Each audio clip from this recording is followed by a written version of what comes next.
Ganito kaga pa lamang pinag-uusapan na po ang mga tambalan para sa 2020 presidential elections. Bakit kaya?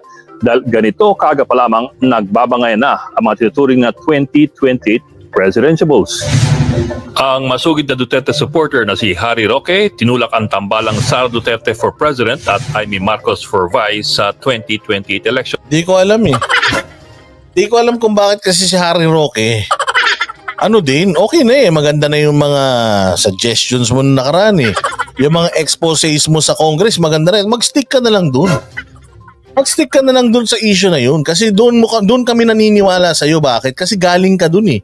Kung meron may reputasyon na magsasalita against the Congress, kayo yun na mga dating congressman. Kayo yun eh. Kaya lang, lumilihis kayo. Hindi ko alam kung bakit as early as now eh. Ipinuposisyon nyo na yung mga taong gusto nyong manalo. Kasi alam nyo na pag naiposisyon nyo yan, mauuna kayo dun sa posisyonan. Siyempre sasabihin nyo, hoy ako nagsimula ah. Ako nagsimulang mag-kampanya sa inyo ah. So nanalo kayo, may utang na loob kayo sa akin ah.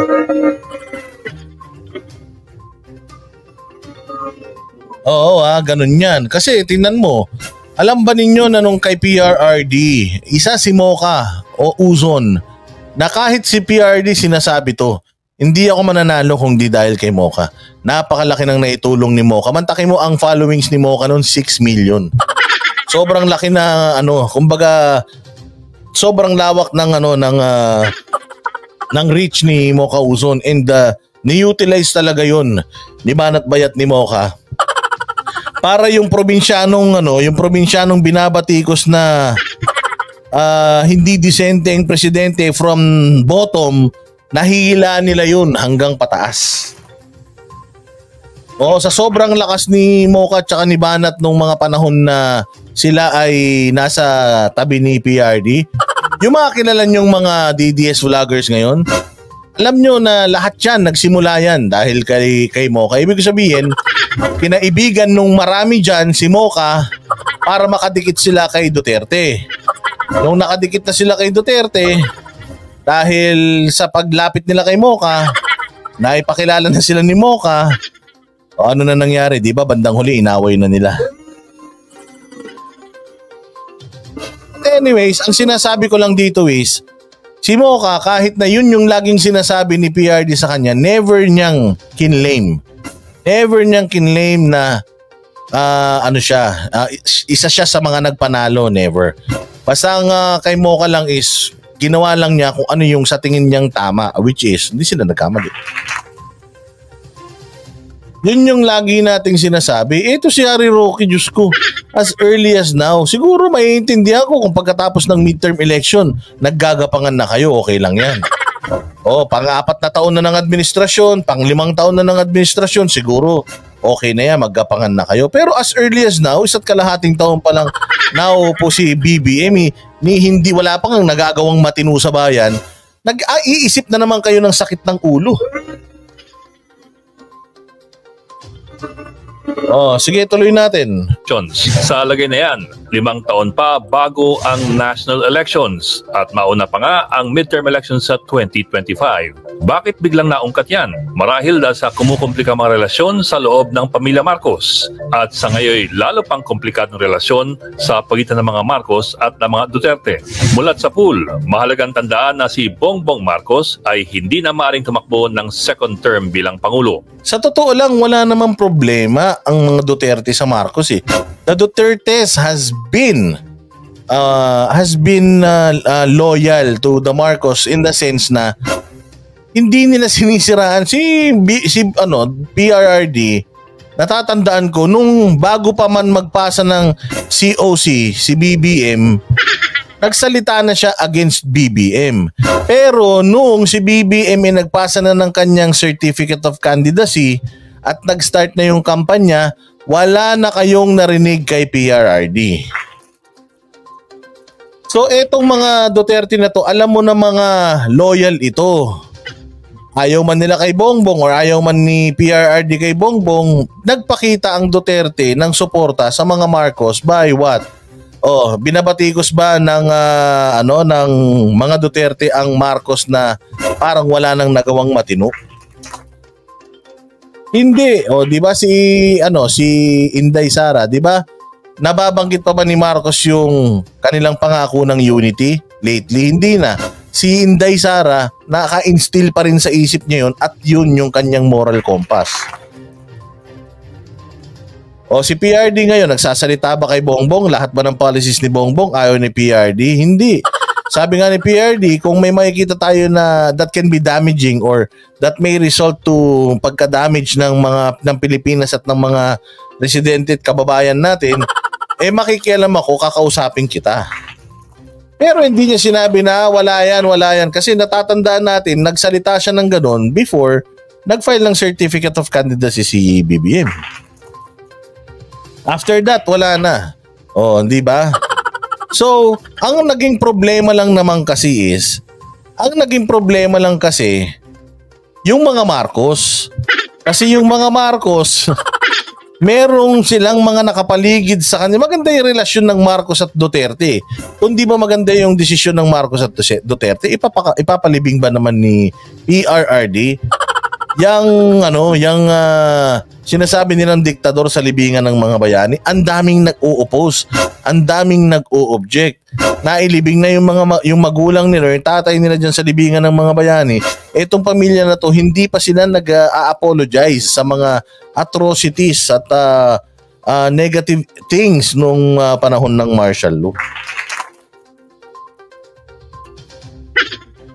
O hindi ba? So, the Dutertes are always supportive of the administration. The problem is, yung administration is not, kumbaga parang wala sila or hindi na nila or nakalimutan na nila yung essence bakit sila nagtandem ni Inday Sara.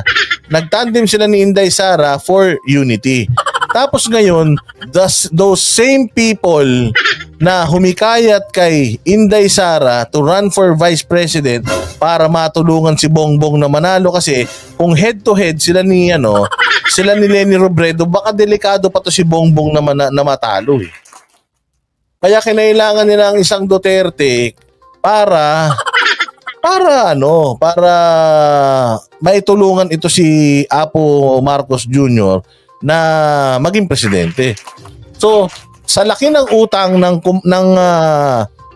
pamilyang ito sa mga Duterte, utang ng pamilyang ito kay Inday dahil sa tinulungan sila ni Inday na makabalik sa Malacanang. Tapos yung utang na loob nila kay PRD dahil napakatagal na pong debate. Pero dahil may Korte Suprema ruling, ginamit ni PRD yung batas na or yung sagot ng Supreme Court. Ayun, so gano'n ang nangyayari dyan mga bossing. Ang Duterte loyal sa kanila, pero sila loyal sila sa politics nila. Loyal sila sa mga cronies nila. Loyal sila dun sa mga contributors nila. O kasi sa totoo lang ito si Marcos Jr. Pwede naman niyang kausapin yung pinsan niya si Martin Romualdez. Para, Martin, wag mo naman banatan yung Vice President ko, magpinsan naman ta. Imposibleng hindi niya kayang sabihan yung pinsan niya yun eh. As far as I know, mas matanda pa siya eh. So makikinig sa kanya yan. Pwede namang sabihin ni PBBM na, wag mo namang yun to si Inday kasi kakampi natin yan eh. Dapat nga si BBM na yung namamagitan between House and Inday Sara eh. Kasi sila yung nagsasabi ng unity, bagong Pilipinas. Unity. O katulad niyan, siya mismo, anak niya na si Sandro Marcos, hindi niya pa mapatigil yung bibig. Kaya nga ito yung sinasabi ko, President? Di mo ba talaga kaya? Kasi kung hindi mo kaya, mag-isip-isip ka na, sir. Napakalaki ng utang na loob nyo sa mga Duterte, tapos ngayon yung mga Duterte, kamag-anak nyo pa mismo, yung mga bumibira sa kanila.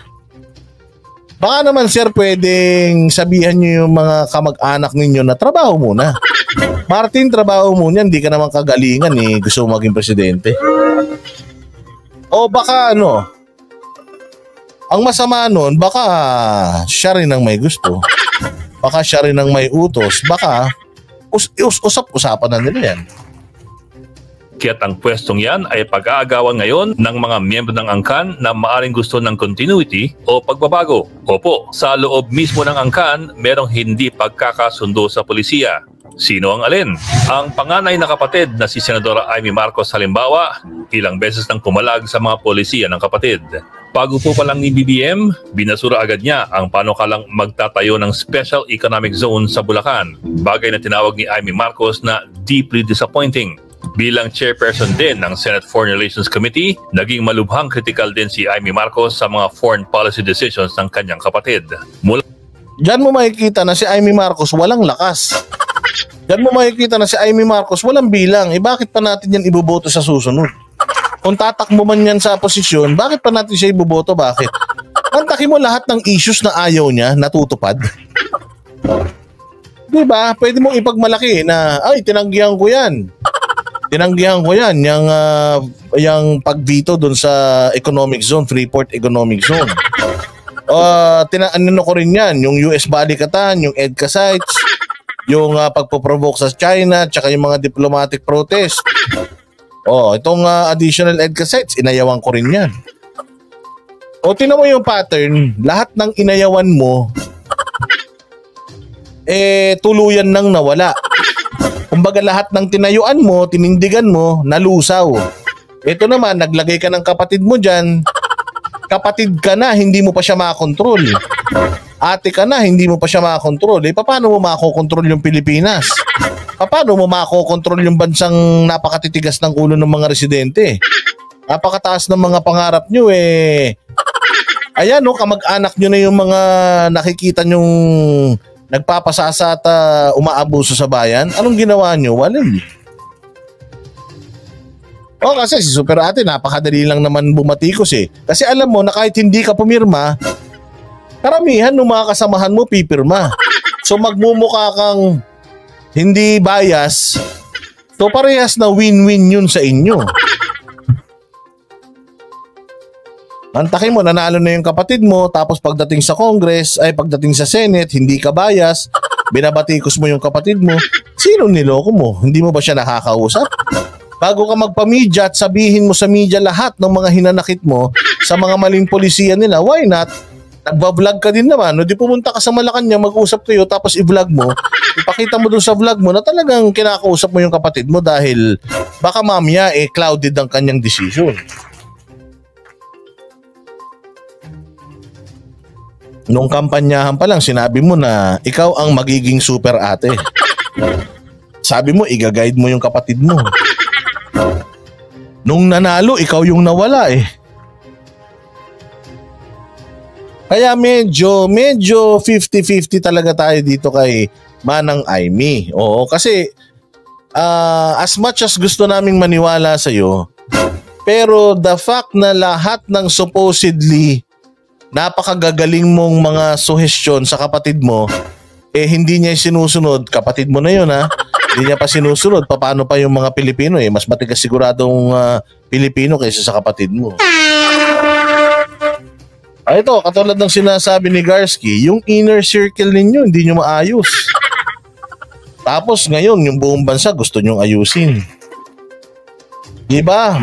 Tinatanong ka pa ni Daryl Yap kung bakit hindi mo pa kasi aminin na wala yung pinsan mo nung nagaganap yung Yolanda hanggang sa relief operations na wala siya dahil 1 buwan ka daw natulog sa bahay at sa kwarto niya mismo.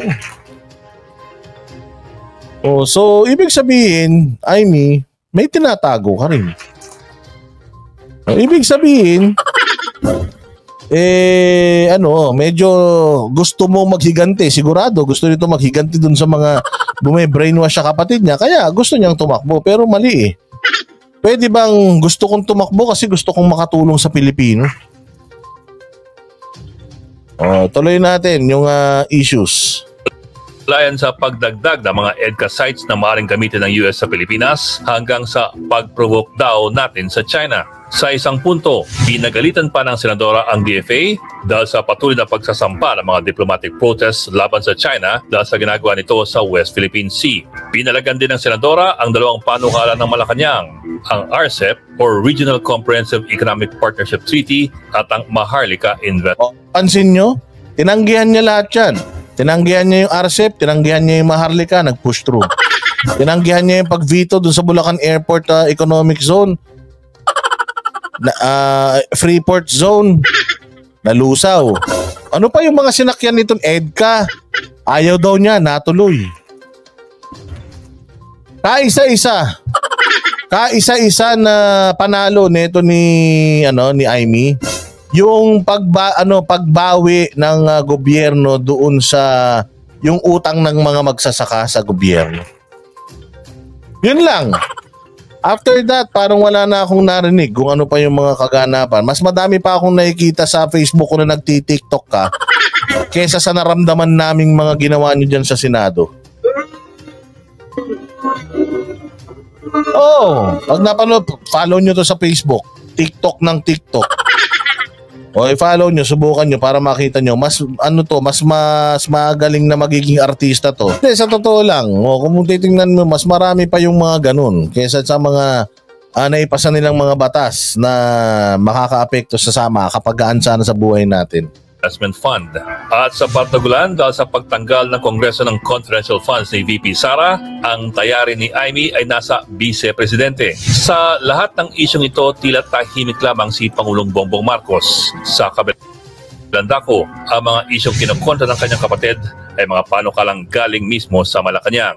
Ang hindi lang talaga malinaw ay ang posisyon ng Pangulo sa confidential funds. Kasi tingnan mo. Sabi nga ng mga koronel na nagsalita kahapon na PBBM's government is doomed to fail. Hindi na namin kailangan na magkudita para mag-fail yung government na yan. Kasi the way we see it, mukhang dun papunta. Mukhang madudurog talaga tayo ng kumbaga involuntarily. Parang self-destruct itong gobyerno. That's according to the generals. So ayaw na namin mag-effort na magsinigaw-sinigaw pa dyan, mangumbinse ng mga uniformado. Kasi ultimong yung mga uniformado, pag may natatanong tayo, lahat sila. Lahat ng natatanungan ko is hindi happy dun sa MUP. Totoo yan. VP Sara na binawi nga ng lahat ng mga binawi at inayawan ni Aimee natuloy.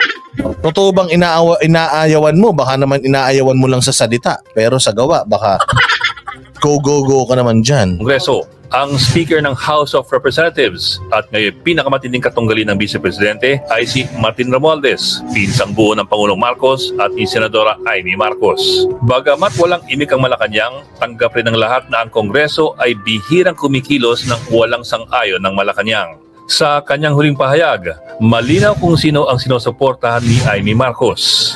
Kahit siya raw ay matira mag-isa, susuportan daw niya si dating Pangulong Duterte at lalo na si VP Sara Duterte. Kasi ganito yan Yung pagkampi ni Aimee, kung titingnan ninyo, kumbaga win-win situation yan sa kanila. Win-win situation yan. Kasi lumalabas, sabi nga nila na mukhang nagiging oposisyon si PRD. So ang ginagawa ni Aimee ngayon is kumakampi sa oposisyon. Kasi yung administrasyon kakampi din niya. Now, if ever mag-fail yung kapatid niya, which is sigurado ako nakikita niya yan, na there's a possibility na mag-fail. Bakit? Kasi nga yung mga nasa paligid, puros mga sakim, puros mga patay G sa kayamanan. Hindi na nila maubos yung kanilang kayamanan, Diyos ko, dagdag pa sila ng dagdag. So imagine if Bongbong Marcos fail, tapos yung kanyang ikakandidato will definitely fail kasi nga palpak siya di ba? Kung halimbawa, hindi ko sinasabing palpak si Bongbong ang sinasabi kong kung halimbawa magkaroon ng problema at pumalpak itong administrasyon na to, napakadali lang sabihin ni Madam Aimee na ayaw ko nga, di ba? Kaya nga binabatikos ko yan hindi ako damay dyan. Kasi imagine kung kakampihan niya yung kapatid niya ngayon, tas nakikita niya yung kapatid niya hindi niya maimpluwensyahan. Ang pinakamatalinong paraan para magstay relevant ka is kumampi ka doon sa pamilya na parang pinalalabas nila na kumakalaban sa gobyerno. Pag fail si Marcos, may Aimee pa na nakaangkla sa mga kalaban ni Marcos. So ibig sabihin, relevant pa din sila. Versus kung magkasama sila ngayon na nagdi-decide and then nag-flop, na sumablay, nalugi. O di pati siya damay. So ang ginagawa niya, namamangka lang yan sa dalawang ilog. O kung merong spy, di ba yung paranoid kayo sa spy ng China, sa Pilipinas, yung mga sinasabi niyong sleeper cell. Ayan, si Aimee ganyan ang ginagawa.